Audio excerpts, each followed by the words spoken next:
व्यतिकरण के प्रकार कौन कौन से हैं, उनकी शर्तें क्या हैं, 12th फिजिक्स में महत्वपूर्ण प्रश्न है। हमें ये तो पता है, पिछले वीडियो में हमने देखा है कि व्यतिकरण क्या है और उनकी शर्तें क्या है।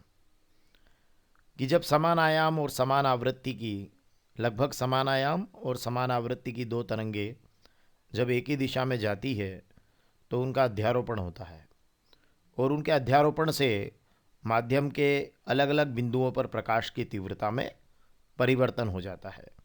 या तो तीव्रता बढ़ जाती है या घट जाती है। तो ये घटना प्रकाश का व्यतिकरण कहलाती है।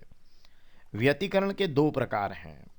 एक होता है संपोषी व्यतिकरण, कि जब ये जो व्यतिकरण हो रहा है जिसमें समान आयाम और समान आवृत्ति की दो तरंगे एक दिशा में जाती है और उनके अध्यारोपण से प्रकाश की तीव्रता अगर मान लीजिए बढ़ जाती है, अधिकतम होती है, ठीक है, तो इस प्रकार के व्यतिकरण को हम कहते हैं संपोषी व्यतिकरण। मतलब जब दो प्रकाश किरणों के व्यतिकरण के कारण प्रकाश की तीव्रता अधिकतम होती है तो हम कहते हैं ये कौन सा व्यतिकरण है, संपोषी व्यतिकरण है। जैसे ये यहाँ दो प्रकाश की तरंगे हैं और उनका व्यतिकरण हुआ और व्यतिकरण के कारण जो है तीव्रता अधिकतम हो गई, तो हम कह रहे हैं संपोषी व्यतिकरण है।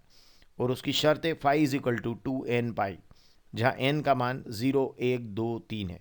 अर्थात यहाँ पर क्या है कि जब व्यतिकरण उत्पन्न करने वाली तरंगों के बीच कलांतर या तो क्या हो जाए फाई, क्योंकि देखिए यहाँ अगर आपने 0 रख दिया तो ये फाई का मान क्या हो जाएगा 0।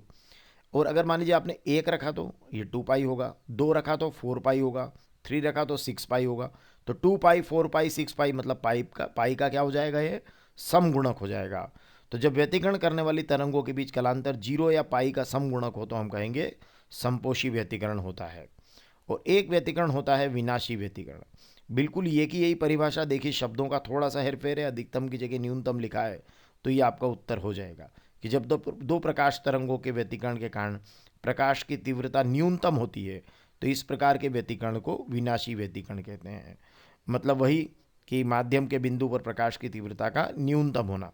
इसकी जो शर्त है, देखिए ये यहाँ इस तरीके से दो तरंगे हैं और उनका विनाशी व्यतिकरण होता है, तो ये एक फ्लैट तरंग इस तरीके से प्राप्त हो गई। तो यहाँ शर्त है phi is equal to 2n minus 1 into pi. देखिए डिफरेंस कितना है, यहाँ 2n पाई लिखा था, यहाँ 2n माइनस 1 इंटू पाई। यहाँ 0 नहीं लिखना है तो यहाँ 1, 2, 3 आएगा। अब अगर आप 1 रखेंगे तो ये पाई बनेगा, 2 रखेंगे तो 3 पाई रखेगा बनेगा, 3 रखेंगे तो 5 पाई बनेगा। तो 1 पाई, 3 पाई, 5 पाई, मतलब शर्त क्या है कि जब व्यतिकरण करने वाली जो तरंगे हैं उनके बीच कलांतर पाई का विषम गुणक हो। क्योंकि देखो 1 रखने पर क्या हो रहा है, पाई आ रहा है। 2 पे 2 दूनी 4, 4 में से 1 गया तो 3, 3 पाई। 3 रखने पर 5 पाई, मतलब पाई का क्या आ रहा है, विषम गुणक आ रहा है।